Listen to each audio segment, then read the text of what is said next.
সকালে আমার ড্রয়িং রুমে বসে স্ক্রিপ্টের পাতায় চোখ বোলাচ্ছিলাম।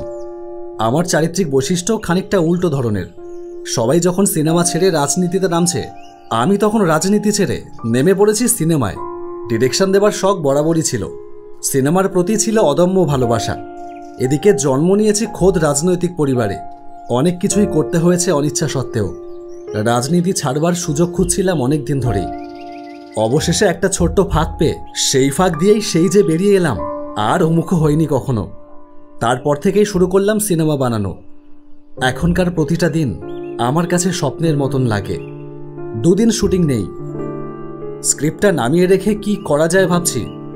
এমন সময় হঠাৎ মনে পড়ে গেল বেশ কিছুদিন আগে আমার অনেক কালের পুরনো বন্ধু কমল ফোন করে ওর বাড়িতে যাওয়ার জন্য নেমন্ত্রণ করেছিল। কমলের সরকারি চাকরিটা আমিই পাইয়ে দিয়েছিলাম। সেই সৌজন্যতার খাতিরেই সে আমাকে আমন্ত্রণ জানিয়েছিল তার বাড়িতে। কমলের বাড়ি শহর কলকাতা থেকে অনেক দূরে, বকুলপুর নামের একটা গ্রামে। গ্রাম বাংলার মুখ দেখি না অনেক দিন। কমলের বাড়ি বকুলপুর গেলে এক ঢিলে 2 পাখি মারা হবে। 1, বন্ধুর নিমন্ত্রণ রক্ষা। 2, বহুদিন ধরেই ভাবছি একটা গ্রাম বাংলা নিয়ে সিনেমা বানাবো। তার জন্য ভালো কোনো প্লট বকুলপুরে গেলে পেয়ে গেলেও যেতে পারি। মন থেকে দমন দশার ভূত ছেড়ে ফেলে, দিনেরই টুকটাক কাজ সেরে ফেলে বিকেলের দিকে বেরিয়ে পড়লাম। কাল সারাদিন সেখানে কাটাবো, গ্রামের মুক্ত হাওয়ায় একটু প্রাণ ভরে শ্বাস নেব, আর আমার সিনেমার গল্পের প্লট খুঁজে বেড়াবো।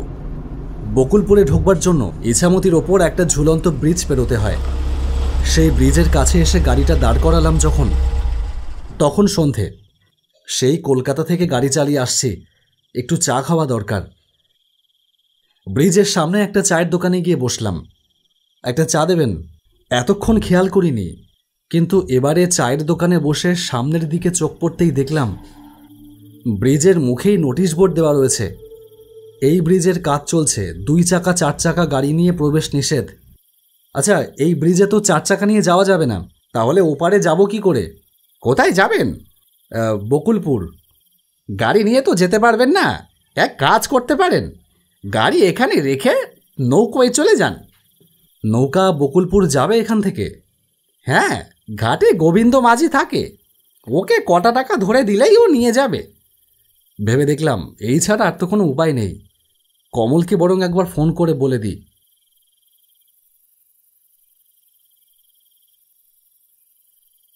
হ্যালো কমল, হ্যাঁ আমি এসে গেছি। এই তো ঝুলন্ত ব্রিজের সামনে একটা চায়ের দোকানে বসে আছি, কিন্তু ব্রিজটা তো... হ্যাঁ, ব্রিজটার কাজ চলছে। তুমি একটা কাজ করো, নৌকোয় শুধু নদীটা পার হও, আমি আসছি তোমাকে নিতে এপারে। হ্যাঁ, কিন্তু চায়ের দোকানের কাকা যে বলল নৌকায় করে যেতে, বলল মাঝিকে বললেই বকুলপুরে পৌঁছে দেবে। আরে ও গোবিন্দ মাঝি বদমাইশ লোক ভারী, উল্টো পাল্টা টাকা চায়। তুমি ওর নৌকায় শুধু এপারেই এসো। এপারে এলে বকুলপুর বেশি দূরে না, হাঁটা পায়ে 10-15 মিনিট লাগে। আমি আসছি তোমাকে নিতে, 2 বন্ধু হাঁটতে হাঁটতে চলে আসবো। এসো। নিন, চা নিন।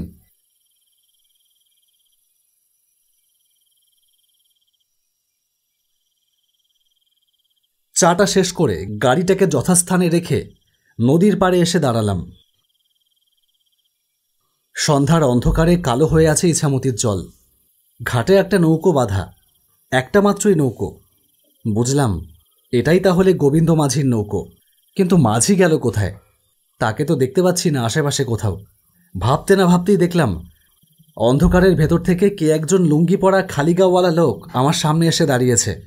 ওপারে যাবেন? এটাই তাহলে গোবিন্দ মাঝি? হ্যাঁ যাব। উঠে পড়ুন।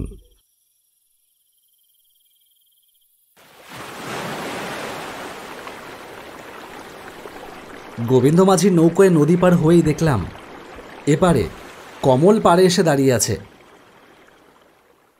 নৌকো থেকে নেমে কমলের কাছে গিয়ে দাঁড়ালাম। ভালো আছো? এই যে চলে যাচ্ছে। তোমার সব খবরই রাখি। তুমি তো এখন আর নেতা নও, তুমি এখন অভিনেতা। না না, অভিনেতা নই, ডিরেক্টর। আচ্ছা বেশ, চলুন ডিরেক্টর সাহেব, এগোনো যাক। হ্যাঁ, কিন্তু তুমি হেঁটে এসেছো? আরে বললাম না, এই 10 মিনিটের রাস্তা। সত্যি তোমরা শহরের মানুষ একটুও হাঁটতে যাও না, নদীর পাড় দিয়ে হাঁটতে ভালোই লাগবে। চলো। আচ্ছা চলো।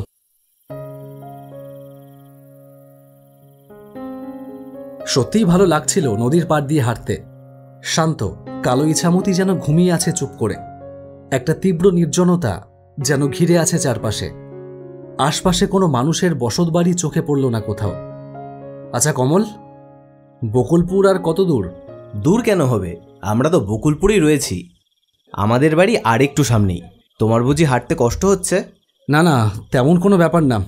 আসলে অনেকদিন হাঁটাহাঁটি করি না তো।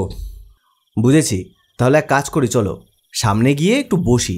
হ্যাঁ, তাহলে তো ভালোই হতো, কিন্তু এখানে বসবার জায়গা আছে কোথাও? আছে, সামনে একটা ঘাটে সুন্দর একটা বসবার জায়গা আছে, আমার খুব প্রিয় জায়গা সেটা। আরও কিছুটা হাঁটবার পরে এসে দাঁড়ালাম সেই সুন্দর বসবার জায়গার সামনে। নদীর পাড়ে একটা কাঠের বসার জায়গা। সন্ধ্যা পেরিয়ে ততক্ষণে রাত নেমেছে। আমরা দুজনে এসে বসে পড়লাম সেখানে। মাথায় প্লট আসছে বটে একটা। এমন একটা নদীর পাড়ে রাতের বেলা এই নির্জনতা, এই নিয়ে একটা হরর মুভি বানানোই যায়।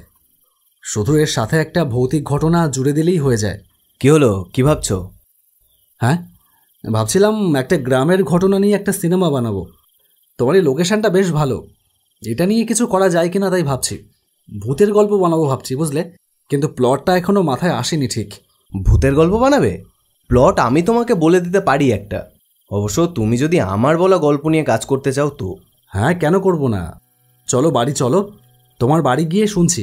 তোমাকে সেই কত মাস আগে নিমন্ত্রণ দিয়েছিলাম আমার বাড়ি আসার জন্য, আর তুমি এলে আজ। আচ্ছা, তা সেই জন্য বুঝি বাড়িতে নিয়ে যাবে না, এখানেই বসিয়ে রাখবে?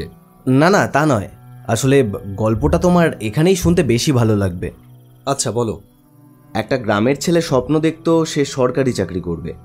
বাবা মায়ের একমাত্র সন্তান, গরিব পরিবার। সে চাইতো চাকরি করে তার পরিবারের অভাব দূর করবে।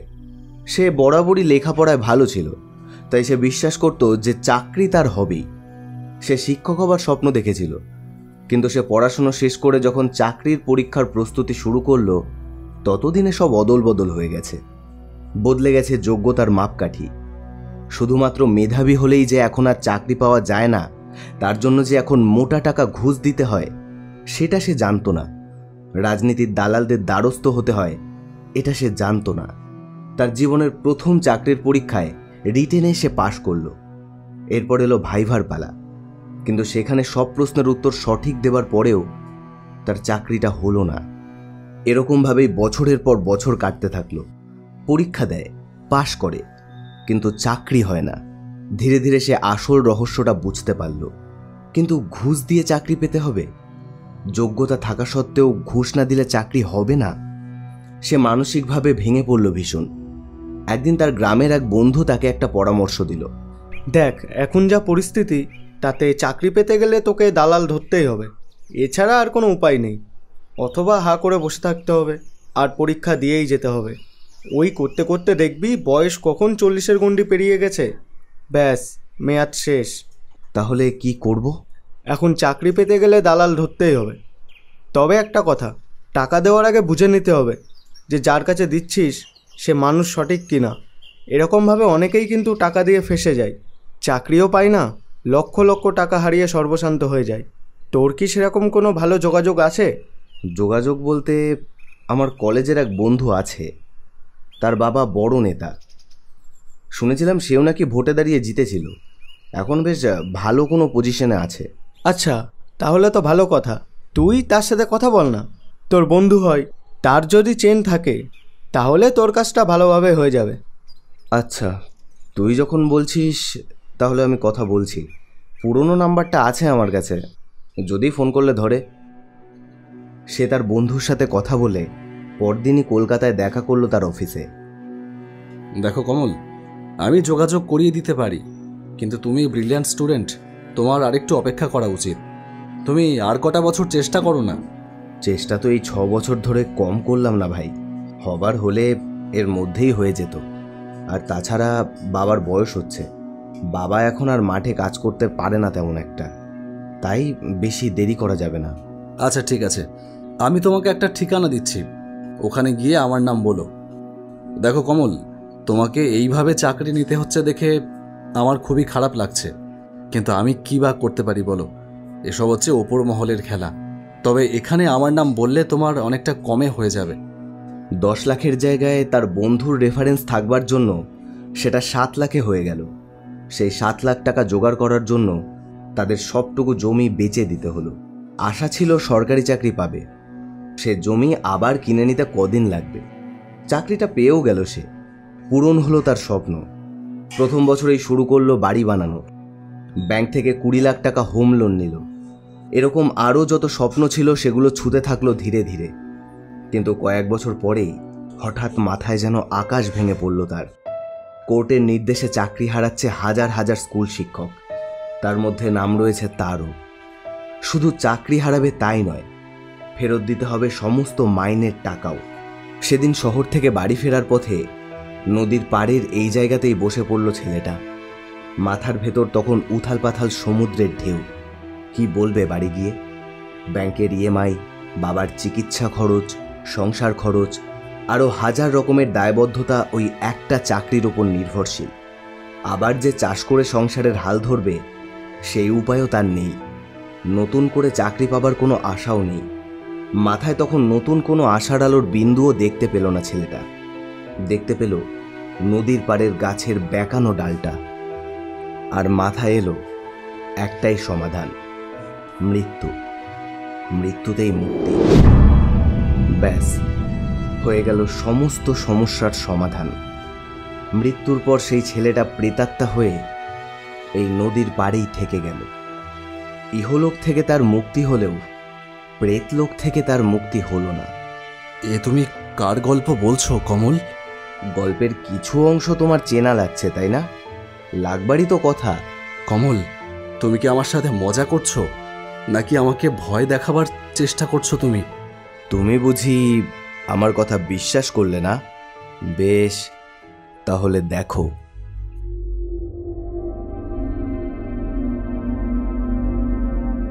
হঠাৎ দেখলাম চোখের সামনে কমলের শরীরটা যেন বদলে যাচ্ছে ক্রমশ। ওর গলায় ফুটে উঠছে একটা মোটা দড়ির দাগ। চোখের ভেতর থেকে মণি যেন উধাও হয়ে যাচ্ছে। তার মানে সত্যিই কমল বেঁচে নেই। যে এতক্ষণ আমাকে গল্প শোনালো সে কমলের প্রেতাত্মা। এরপর দেখলাম ধীরে ধীরে সেখানে এসে জড়ো হচ্ছে আরো অনেকগুলো প্রেত শরীর। আমি একা নই, দেখো, যে দেখো, তোমাদের নোংরা রাজনীতির ফল। আমরা কি চেয়েছিলাম? নিজের যোগ্যতায় একটা চাকরি, তার বদলে কি পেলাম আমরা দেখো। আমাদের পরিবারের কথা কেউ ভাবে না। আমার কথা বাদ দাও, আমি তো না হয় ঘুষ দিয়েই চাকরিটা পেয়েছিলাম, কিন্তু এরা কেউ তো তা করেনি। এরা নিজের যোগ্যতায় চাকরিটা পেয়েছিল, তবু এদের সব হারাতে হলো তোমাদের লোভ আর নোংরামের জন্য। আমি জানি কমল, তাই তো আমি সেই পথ ছেড়ে দিয়েছি অনেক আগে। আমি এখন আর রাজনীতির লোক নই, কিন্তু ভুল তোমরাও করেছো কমল। মৃত্যু কখনো কোনো সমস্যার সমাধান হতে পারে না। তোমরা তো যোগ্য, নিজের যোগ্যতায় চাকরি পেয়েছিলে, তাহলে কেন হাল ছেড়ে দিলে? নিজেদের যোগ্যতায় নতুন কিছু শুরু করতে পারতে। জীবনে লড়াই করেই বেঁচে থাকতে হয়। কত মানুষ বেসরকারি কোম্পানিতে চাকরি করে, তাদের কতবার চাকরি হারাতে হয় জানো? তারা কি সবাই তোমাদের মতন আত্মহত্যা করে? তারা হয়তো বাড়িতে জানায়ও না, আবারও পরের দিন অফিস টাইমে বাড়ি থেকে বেরিয়ে যায় অন্য কোথাও চাকরি খুঁজতে। হ্যাঁ, আমরা ভুল করেছি, সেটা মৃত্যুর পর বুঝেছি আমরা। তবে তুমিও ভুল করেছো রাজনীতি ছেড়ে। রাজনীতিটা এখন একটা পচা নর্দমার মতো হয়ে গেছে অনির্বাণ। তাই সেখানে কেবল নর্দমার কীটেরাই এসে ভিড় করছে। পালিয়ে গেলে চলবে না, সেই নর্দমাকে পরিষ্কার করার দায়িত্ব নিতে হবে তোমাদের মতো ভালো পলিটিশিয়ানদের। তবেই বদলাবে দেশ। অন্ধকারের মেঘ সরে গিয়ে উঠবে নতুন দিনের সূর্য। সেদিন হবে আমাদের মুক্তি। যাও বন্ধু, আমাদের মুক্তি দেওয়ার ব্যবস্থা করো। বিদায়।